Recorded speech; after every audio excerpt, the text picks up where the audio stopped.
প্রথম কথা হচ্ছে আমাদের প্রার্থী বাছাই প্রসঙ্গে আমরা একাধিকবার গণমাধ্যমে কিন্তু আমাদের বক্তব্য রেখেছি। আমাদের সম্মানিত আমির জামাত ডক্টর শফিকুর রহমানও তার গণমাধ্যমে বিভিন্ন সময় বক্তব্যে এটার ব্যাখ্যা পরিষ্কার করেছেন যে আমরা যে প্রার্থীগুলো বাছাই করেছি এটা আমাদের প্রাথমিক সিলেকশন। নির্বাচনী ময়দানে আমাদের প্রার্থীদেরকে আসনে কাজ করবার জন্য, ময়দান তৈরি করবার জন্য আমরা একটা প্রাথমিক সিলেকশন করেছি এবং বলে দেওয়া হয়েছে যে এটাই চূড়ান্ত নয়। আপনারা মাঠে যান, কাজ করেন।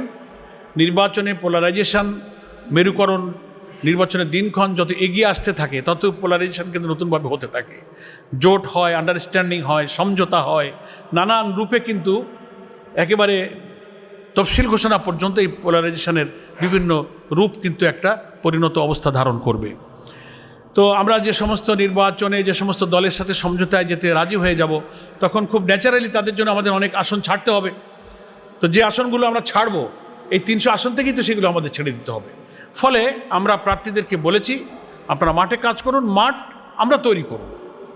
তারপরে সমস্ত অবস্থা যখন পরিণত রূপ লাভ করবে, পোলারাইজেশন, নির্বাচনের দৃষ্টিভঙ্গি, পলিসি, সমঝোতা, আলাপ আলোচনা, অ্যালায়েন্স, সব কিছু কার্যক্রম সম্পন্ন হওয়ার পরে আমরা নিজেরাও ময়দানে সার্ভ করছি।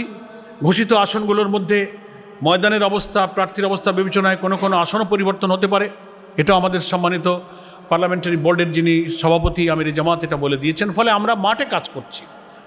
শেষ মুহূর্তে এসে চূড়ান্তভাবে কেন্দ্রীয়ভাবে একটা অফিসিয়াল ডিক্লারেশন হবে, সেটি হবে আমাদের চূড়ান্ত তালিকা।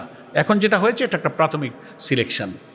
অন্তর্বর্তী সরকারের দায়িত্ব গ্রহণের পর রাষ্ট্রের প্রয়োজনকে সামনে রেখে জনগণের প্রত্যাশা পূরণের লক্ষ্যে গণহত্যার বিচার, রাষ্ট্র সংস্কার ও স্বৈরাচার ফিরে আসার সকল পথ রুদ্ধ করার প্রত্যয় নিয়ে কাজ শুরু করেন। গঠিত হয় বিভিন্ন সংস্কার কমিশন। কমিশনগুলোর সুপারিশের ভিত্তিতে জাতীয় ঐক্যমত্য কমিশন 166টি প্রস্তাবের ভিত্তিতে রাজনৈতিক দলসমূহের সাথে আলোচনায় মিলিত হন। দীর্ঘ আলোচনার পর 84টি প্রস্তাব সিদ্ধান্ত আকারে গৃহীত হয়। অনেকগুলো প্রস্তাবের সাথে দু একটি রাজনৈতিক দল ভিন্ন মত পোষণ করেন এবং অনেকগুলো গুরুত্বপূর্ণ সিদ্ধান্ত সে কারণে গ্রহণ করা সম্ভব হয়নি। প্রিয় সাংবাদিক বন্ধুগণ, সরকার ইতিমধ্যেই জুলাই জাতীয় সনদ ও জুলাই ঘোষণাপত্র প্রস্তুত করেছেন। দেশের একটি বৃহৎ রাজনৈতিক দল হিসেবে বাংলাদেশ জামাত ইসলামী জুলাই জাতীয় ঘোষণাপত্র ও জুলাই সনদের প্রয়োজনীয় সংশোধনী সহ তাদের পরামর্শ সরকারের নিকট উপস্থাপন করেছেন। জামাত ইসলামী বরাবরই জুলাই জাতীয় সনদকে আইনগত ভিত্তি দেওয়ার বিষয়ে জোরালো ভূমিকা পালন করে আসছে। জাতির ক্রান্তি লগ্নে ডক্ট্রিন অফ নেসেসিটি হিসাবে অতীতের বিভিন্ন নজির ও উদাহরণ তুলে ধরে জুলাই জাতীয় সনদের আইনগত ভিত্তির বিষয়ে জামাত ইসলামীর অবস্থান বারবার ব্যক্ত করেছে। এই লক্ষ্যে জুলাই জাতীয় সনদের আইনগত ভিত্তি দেওয়ার জন্য আইন ও সংবিধান বিশেষজ্ঞদের মতামতের ভিত্তিতে জামাত ইসলামী ইতিমধ্যেই সরকারের কাছে সুনির্দিষ্ট 2টি প্রস্তাব পেশ করেছে। প্রথমত, জুলাই জাতীয় সনদের জন্য সংবিধান আদেশ জারি করা। দ্বিতীয়ত, এই সনদের অধিকতর আইনি ভিত্তি দেওয়ার জন্য নির্বাচনের পূর্বেই গণভোট প্রদান করে জুলাই সনদ বাস্তবায়ন করা। সেটা না হলে জুলাই জাতীয় সনদের আইনগত ভিত্তি প্রদান ব্যতীত ছাত্র জনতার রক্তের বিনিময়ে অর্জিত অভ্যুত্থান ও তার অর্জন ব্যর্থতায় পর্যবসিত হতে পারে বলে আমরা মনে করি। প্রিয় সাংবাদিক বন্ধুগণ, ইতিমধ্যেই জাতীয় সংসদের নির্বাচনের রোডম্যাপ নির্ধারণ করা হয়েছে। আমরা ঘোষিত রোডম্যাপ অনুযায়ী অবাধ, সুষ্ঠু, নিরপেক্ষ ও ভয়ভীতিমুক্ত গ্রহণযোগ্য নির্বাচনের লক্ষ্যে প্রয়োজনীয় পদক্ষেপ গ্রহণের আহ্বান জানিয়ে আসছি। আমাদের অতীত অভিজ্ঞতা অনুযায়ী কালো টাকার ব্যবহার বন্ধ, ভোটকেন্দ্র দখল, পেশিশক্তি প্রদর্শন ও ভোটের বিভিন্ন অনিয়ম ও অপতৎপরতা বন্ধ কোয়ালিটি সম্পন্ন পার্লামেন্ট এবং দক্ষ আইন প্রণেতা তৈরি সহ প্রতিটি ভোট মূল্যায়নের লক্ষ্যে পিআর পদ্ধতিতে নির্বাচনের জন্য জোর দাবি জানিয়ে আসছি। বাংলাদেশের অধিকাংশ রাজনৈতিক দল, বুদ্ধিজীবী, সাংবাদিক, কলামিস্ট, লেখক, গবেষক, শিক্ষাবিদ ও নানা শ্রেণী পেশার মানুষ পিআর পদ্ধতিতে নির্বাচনের দাবির সাথে একমত পোষণ করেছেন। প্রিয় সাংবাদিক বন্ধুগণ, আমরা লক্ষ্য করছি জনগণের দাবিসমূহ কার্যকর করার কোনো পদক্ষেপ গ্রহণ করা হচ্ছে না।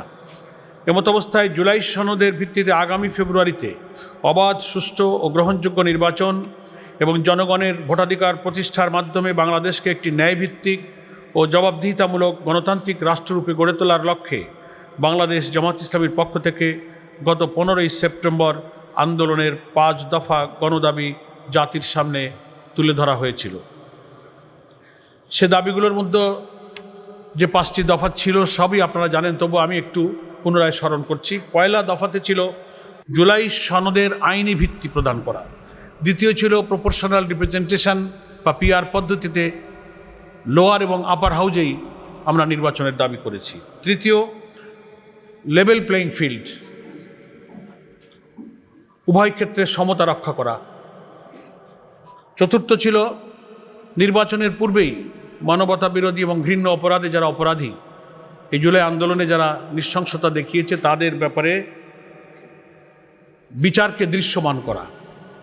5, জাতীয় পার্টি এবং 14 দল সহ যারা ফ্যাসিবাদের দোসর ছিল তাদের রাজনৈতিক কার্যক্রমকে নিষিদ্ধ করা। এই 5টা দফা দাবি আমরা 15ই সেপ্টেম্বর জাতির সামনে সাংবাদিক সম্মেলনে আমরা তুলে ধরেছিলাম। একই সাথে গণ আন্দোলন গড়ে তোলার জন্য 3 দিনের কর্মসূচি ঘোষণা করা হয়েছিল।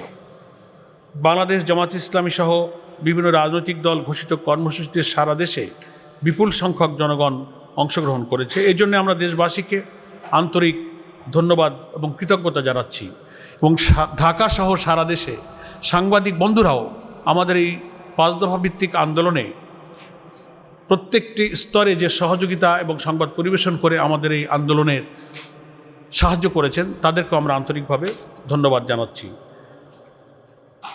প্রিয় সাংবাদিক বন্ধুগণ, আজ আমরা দায়িত্বহীনভাবে বলতে চাই আমাদের 5 দফা গণদাবি ইতিমধ্যেই জনগণের কাছে যৌক্তিক ও গ্রহণযোগ্য হয়েছে।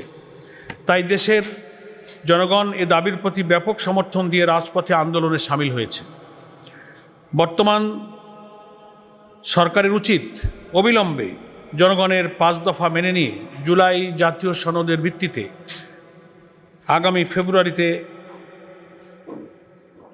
ত্রয়োদশ জাতীয় সংসদ নির্বাচনের আয়োজন করা। সরকার যদি জনগণের যৌক্তিক দাবি উপেক্ষা করে এবং বিদ্যমান সমস্যার দ্রুত সমাধান না করে তাহলে দেশের জনগণ তাদের ন্যায্য দাবি আদায়ের জন্যে রাজপথে আন্দোলন অব্যাহত রাখতে বাধ্য হবে। এ লক্ষ্যে আজ চলমান আন্দোলনকে আরও জোরদার করার জন্য নিম্নোক্ত কর্মসূচি আমরা ঘোষণা করছি। 1,